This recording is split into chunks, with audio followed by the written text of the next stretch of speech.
خب یه دستگاه سامسونگ S21 FE هست، میخوام بهتون نشون بدم که چجوری میشه با امکانات که در دست داریم و امکانات بروزتر به راحتی مشکل دستگاه رو در بیاریم. الان مشتری برامون آورده که گوشی خود به خود شارژ تخلیه میکنه.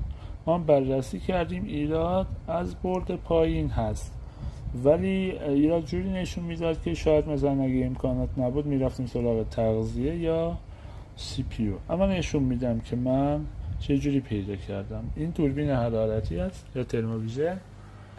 بریم ببینیم که چه جوریه.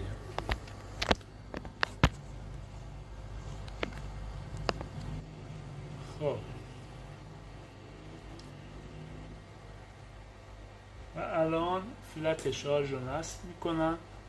ببینید وقتی فلت شارژ نصب شد دما داره در یک نقطه از تغذیه سمت راستی یا یکی از تغذیه ها به شدت بالا میره. اما ببینید الان این فلت رو اینجا، این فلت پایینی رو من در میارم، فقط وقتی در آوردنی اینجا نگاه.